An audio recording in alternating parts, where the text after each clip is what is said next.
using a wire brush to clean up the slides for the brake caliper. All the hardware around there, get that nice and clean, all the rust and residue and dust off of it. Okay, we're going to go ahead and change the brake pads, of course. Since we're already in here, we're going to end up doing the rotor because we're changing the inner and outer wheel bearings and the dust seal. We figured we might as well go ahead and put a new rotor on it because that comes with some of the parts we already need. The new rotor came with the inner bearing already in it, didn't it?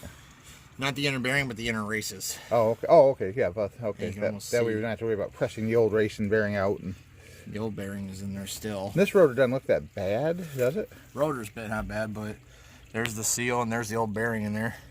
Okay, and the your ABS sensor wheels on the back too. Do we have to change that, or does that come with the new one too? What, the ABS sensor? Yeah. No, it's right here. Separate. No, here's the outer wheel bearing. You can see how damaged that is. The cage is totally ripped apart. Plus, it almost looks like an arrow pointing as it rotates. It does. Which is why earlier when I had this up, I noticed, and if this helps out somebody, because it definitely figured out the problem I had, I could spin it. The wheels are supposed to spin freely if you got it jacked up in the air on most models, 2-wheel or 4-wheel. This is 4-wheel, 2-wheel especially. But I could spin it one direction with the tire on and everything for it. Pretty simple. But the second I go try it the other way, it was like binding and catching and everything. Plus, you could see some of the wheel bearings, or the actual rollers in here, were almost doubling up and basically kind of pushing off on each other. So I think that's why it was binding. But I also noticed that when I took this out for my locking hubs, the lock hubs, you could see everything in there. Yeah, the lock hub's totally destroyed. I'm probably just going to clean this out. Just to get it running right now, we'll clean that out real good and put it back on without any of the mechanism in there. And that's easy. That'll be easy to slap a new one on when we get a chance to go to a junkyard. Yeah, it'll just be a cover piece at this point, but I'm going to clean all and flush all that out. Plus, I mean, you could just see everything is just caked on there from the heat. Wow. I still think you should try and get the 4-wheel drive running before winter. I'm not worried about it much. All right, we've packed the wheel bearing for the inner one, and they're both the same, the inner and outer. So we've dropped the tapered bearing into the bearing cup, and now we're going to install the grease seal on the inner side. There's no outer grease seal, just one on the inner side.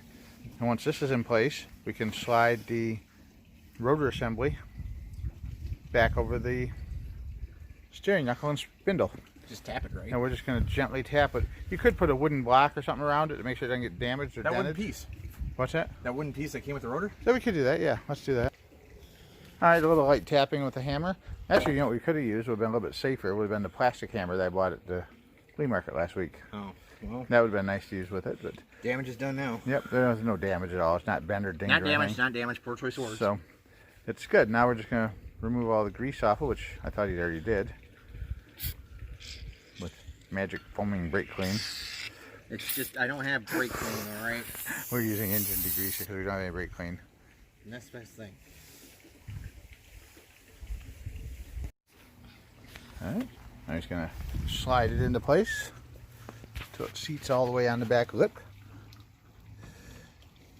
And then we'll install the front bearing.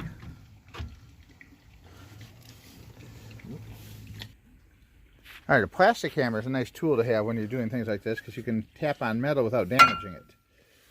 I think it popped. Okay. Oh yeah, there it is. It's going to pop off a little bit because of the seal pressure on the back side. Were they always that close? Yeah, sure. It's always close. Unless it's the wrong size caliper, which we know it's not, because we're a rotor, because we know it's not, because we checked it. And it fits. Yeah. Alright, now we're going to pack and install the front tapered bearing. Alright, when replacing the wheel bearing nut on the 4-wheel drive models, it's important to follow the proper procedure. The inner lock nut is going to be torqued to 35 foot-pounds. At least now I can spin it. Yes. And that's our clue to go ahead and get your torque wrench, which is laying right here. This dinosaur? Yep. Hook the extension to it and your special tool. Now, you need the extension. What do you mean? Oh, does that fit? I didn't think it would fit in there. I didn't think so either. Alright. We're going to tighten that to 35 foot-pounds. This is the old school bar type torque wrench, but it does a good enough job for what we need. I gotta read it first. Yes. Get an idea where 35 is and pull it down so that red mark is right on 35. Do I need to hold the axle key from turning, or is it tightening? It's tightening, right? I got it. 35? That was it. All right. Double check it, but No, that's good. Once we hit 35, because we're going to loosen it anyway. Once we hit 35, now we're going to spin it around so that the bearing gets properly seated. So grasp the studs and spin it round and round several times, back and forth, in and out, or forward and reverse. That will allow the bearings to absorb any free play or looseness that's still in them, and it'll let the... You can tell it's pulling out the air because look, all the grease is starting to come out. Actually, I'm going to wipe that off. All right. Where's that white rag? You don't need rags. The grease is fine. Leave the grease there. All right. Now, if it doesn't say this, but I would hit it again and do... Now, once we spun it around and made sure it was seated properly, we're going to loosen that nut a quarter turn. So you're going to put the wrench back on and back it off 1/4 of the way around, 90 degrees.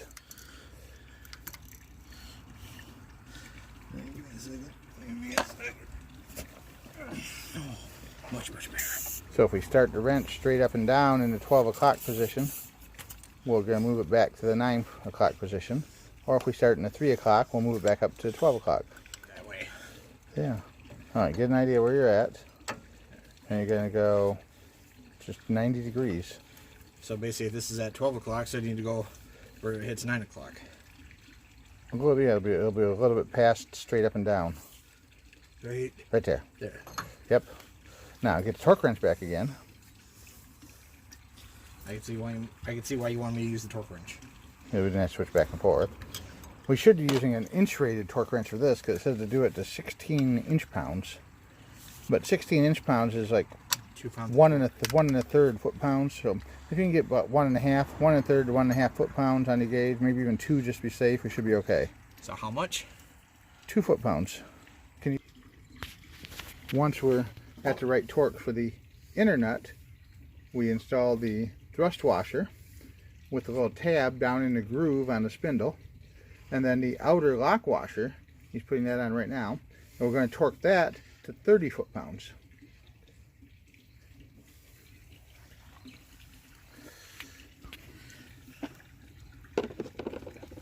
And you've achieved 30 foot-pounds. Now we're going to spin the wheel, make sure it spins easily both ways and doesn't have any free play or slop in it.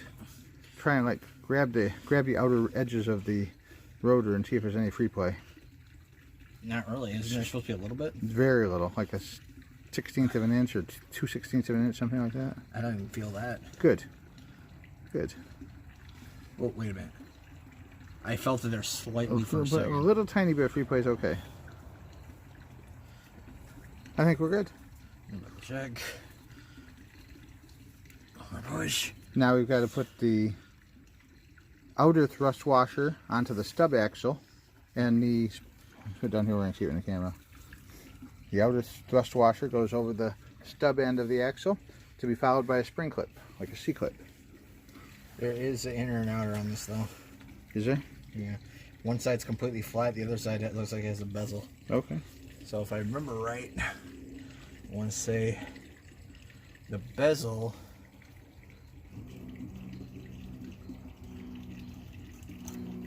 Good. Alright, we can see where that slid in at, far enough in where you still have your cutout in the stub axle to put the, what is that, the C-clip. I can't see, there it is, okay. To put the C-clip over. And the C-clip squared off on both sides, so it doesn't matter which side faces inward. And it looks like you can just set it in place and snap it down over. Oh, with using a plastic hammer to tap it down in. How about that? Look at that. Yep, look at that. Popped right into place. I always wondered, is that little free plate like that good? Yeah, I don't know. There's a bearing inside. There's a U-joint too. There's an inner stub axle bearing inside of the steering knuckle. And it's probably getting a little wore out because it's so old, but in order to change that, you got to remove, I think, the steering knuckle and press out the bearing. Or replace the whole hub assembly, which probably comes with the new bearing in it. But you should be okay with that like that. Alright, now we're going to install the new brake pads. Compress the caliper, put that back in place, and we'll be ready to bolt everything back together. And Dan's even got a special caliper compression tool here. Makes it a little bit easier than trying to swing around a big heavy C-clamp. Alright, here's our lockout hub. This is actually a Warren brand lockout hub, manual. And everything inside overheated and exploded because of the bad wheel bearing, and this is all scuffed up inside. We don't have a replacement right now, so what we're going to do is I pulled all the pieces out, I flushed all the debris out of it so there's no dirt or little metal or plastic shavings inside, and we're just going to reinstall this for the time being as a temporary cover plate until we get a chance to go to the scrapyard and get a new pair of locking hubs, because the other side one doesn't match. The other side one's actual automatic hub, and we want to have both manual hubs on it so it's matching and that it works properly. So in the meantime, we'll install it just like that. Did you compress yet? Nope. Okay, he's going to compress now and then put the brake pads in. Well, actually, the first brake pad can be fitted into place on the back side before you do anything else.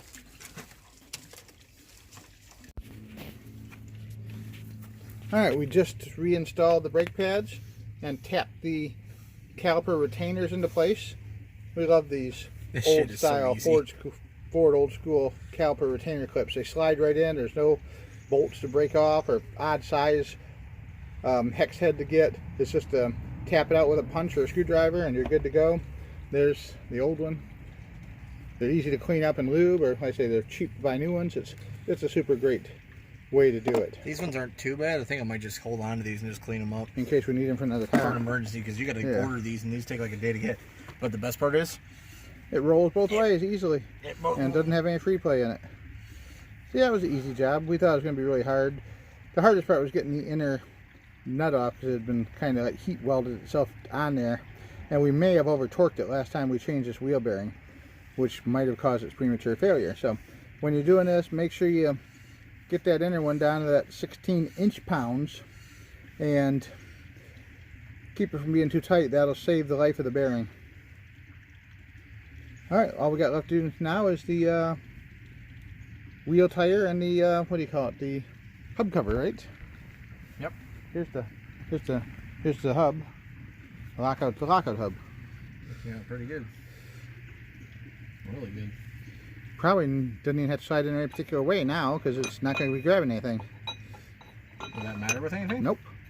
Okay, I like it already. Shit. Yep, except we're not going to have four-wheel drive right now, but... Never had four-wheel drive, never really. You might have if you have actually engaged that and turned it on, but, you know. There you go. Now we're going to put the wheel on, the lug nuts, and the center cap. First, we're hub cap. Stuff up first. And we'll be all set.